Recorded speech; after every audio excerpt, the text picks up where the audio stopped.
allô. Le coq de l'école, le coq de l'école, allô, allô. Le coq de l'école, le coq de l'école, allô, allô.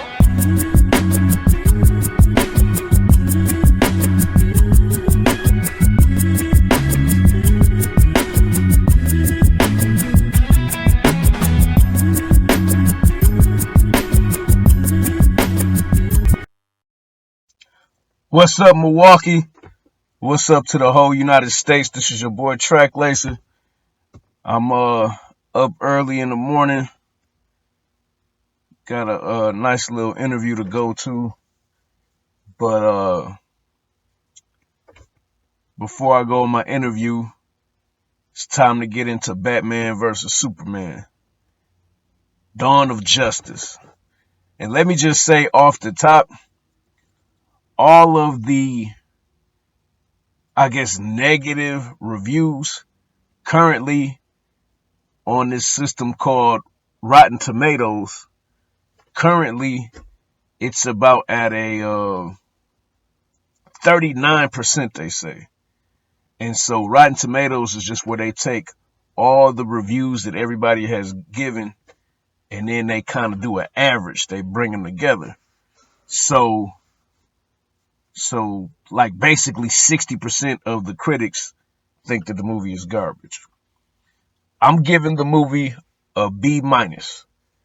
And that is a strong B-. So, of course, you might say, well, B- is just above a C+. But I have to compare it to Deadpool in the sense that I gave Deadpool a B+. Everybody else gave Deadpool an A+. You know, I saw some problems with Deadpool, but if I'm just being honest, Deadpool is a much more enjoyable superhero movie. The problem with Batman versus Superman, I thought that it was mature. I thought that it was sophisticated. I thought that they dealt with politics in a way that really hasn't been dealt with in a superhero movie in a long time. A lot of people complained about Superman in this movie, that he seemed just sad and dour and mopey. Well, put yourself in his situation. You know what I'm saying? He's an alien that's trying to help people and nobody appreciates it. You know what I mean? So from that perspective, I could see where Superman was coming from in terms of the mood that the critics criticized. Let's get into Lex Luthor, played by Jesse Eisenberg. You know, sometimes Jesse Eisenberg, you almost thought it was the Three Stooges, like he was either Moe, Larry, or Curly. Whoop, whoop, whoop, whoop, whoop, whoop. He had all these weird, like, little tics in terms of just the stuff that he would say and that he would do. Even when they introduce him for the first time in the movie, he's talking, you know, 55 words a minute. And a lot of people didn't like it, but the way I looked at the movie personally, Jesse Eisenberg as Lex Luthor was one of the only really comic relief in the movie. You know, he said some funny stuff. You know, he had the timing to say funny stuff. As a side note, Laurence Fishburne as the editor of the Daily Planet, he had some funny lines. He made the movie entertaining with some of his stuff. A lot of people aren't mentioning him, but yeah, he gave you a little bit of comic relief.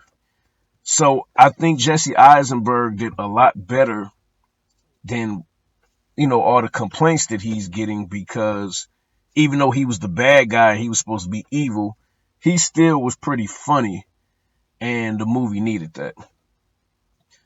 So I'm going to save the best for last, because there is one excellent part about this movie that I think everybody has a consensus about. But I'll get into the length of it. Okay, so 2 hours and 32 minutes, or 33 minutes, something like that. Whenever I write reviews for movies, I got like a little website where I write reviews for movies. I find myself using the word ambitious a lot, and I think I say that a lot. And I guess because, I'm a rap artist, so I understand art. I understand what goes into making a song or making an album and how hard it is to do. The reason I use the word ambitious a lot in reviewing movies is that I see what the director was trying to do. And in this case, there's no way that you can go less than 2.5 hours if you're trying to directly compete with Marvel. And let's just keep it real. That's all that this is. Marvel was the first movie studio to ever do a concept like they've done. They've just interwoven literally about, what are we up to, like 16 different Marvel movies now? Or maybe 12? It feels like 16. Let me see. Avengers 1, Avengers 2, Thor 1, Thor 2, Iron Man 1, 2, 3, Captain America 1, 2, 3. That's 10 right there. Guardians of the Galaxy, that's 11. Yeah, man. So, I mean, yeah. We up to like 11 films. And with Marvel, there's a connection with all 11 films. That's like crazy. It's like a soap opera.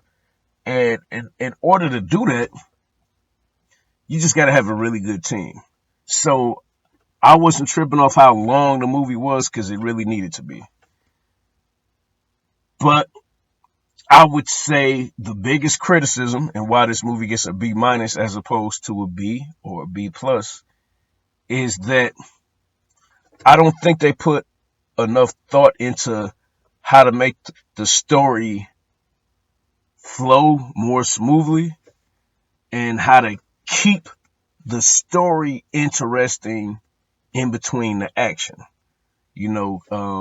Some people complain that the action, they took too long to build up to it. And I would say my only real criticism with the storyline is that obviously this really isn't a spoiler because you guys have figured this out. In order for the movie to be Dawn of Justice, you can't have Batman and Superman hate each other for the whole movie. Eventually, you already saw the trailer where Batman, Superman, and Wonder Woman are standing together. So obviously, eventually, they have to come together. The moment where Batman decides to come together with Superman, it just isn't written well. It's almost like a thing of, okay, we fighting and we duking it out. And it's like, oh, you went to high school in New York? Hey, I went to high school in New York too. Oh, where did you go to school at? Oh yeah, I went to the School of the Performing Arts. Oh yeah, man. Hey, we should do lunch sometimes. You know what I'm saying? It just seems like all the fighting was about nothing, and then instantly Batman sees Superman as his friend. You know what I'm saying? And I thought that could have been handled better because it's kind of unrealistic that just that quickly that you just kind of have an epiphany and say, okay, yeah, well, we shouldn't be fighting. Let's team up together. So, but I think the fact that they are trying to, I guess, build a new universe, a cinematic universe, maybe some of those things were rushed. Okay, I said I'm gonna get to the best part of the movie, but let's get into the Dawn of Justice part. So that would include our female hero. I thought Wonder Woman brought a lot to the movie.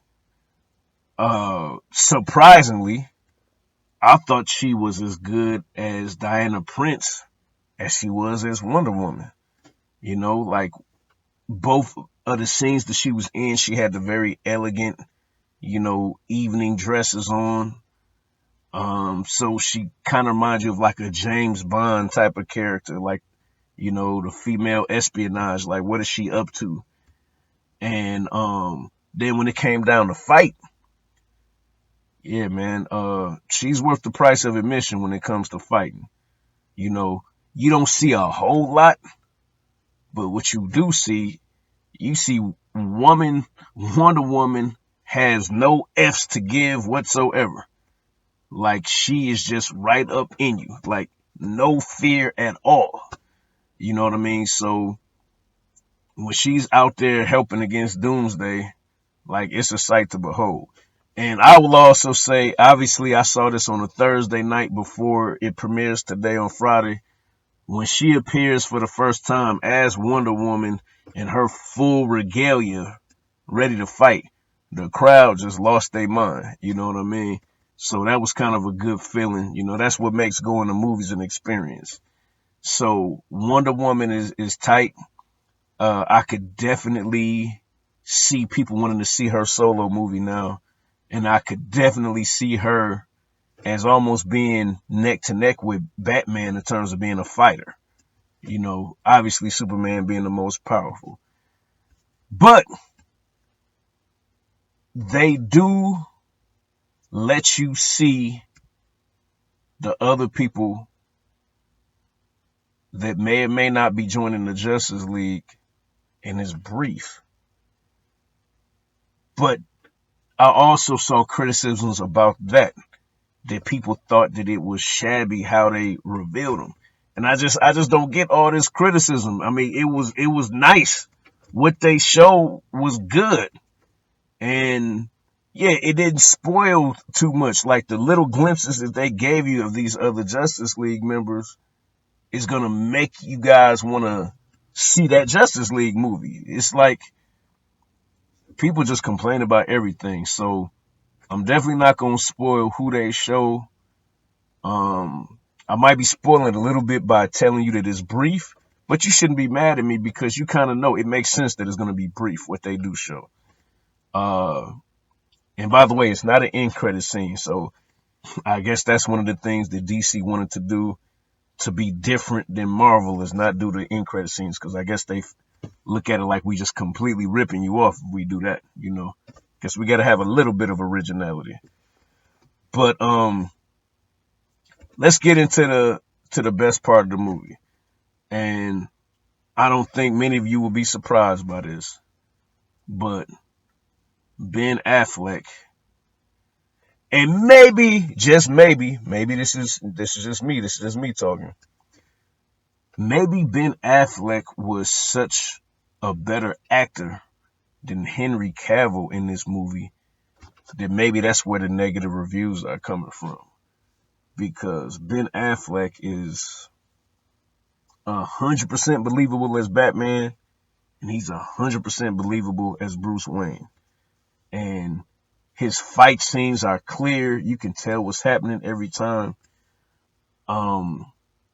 His motivation is clear.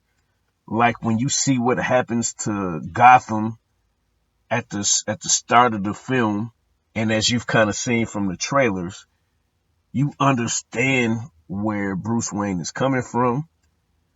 The Batmobile isn't as impressive in this movie as it's been in other movies, so I'll give him a pass on that.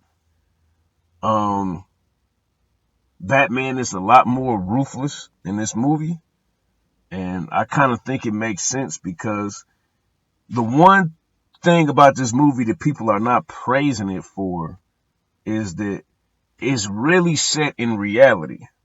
Like, you know, like there's a United States Senate hearing and Superman goes to the hearing. Once again, something that you saw on the trailers. But that's putting us in a real world of like what superheroes would be like if they lived amongst us. And the United States Senate is like, hey, we need to holler at you. You know what I'm saying? All them buildings you knocked down, yeah. You know, we got some insurance policies to pay out. Yeah, we need to holler at you. Like, who is your lawyer, Superman? We need to know. But in addition to that, I think the reality of Batman just being able to beat up everybody instead of actually killing some people is not realistic. Like, you gotta kill some people. You know, in a movie like this, the bad guys ain't playing no games. You can't always just punch, and they just gonna stay down, you know? That's kind of the same thing going on with Daredevil versus the Punisher. you know? But at any rate, Batman is phenomenal.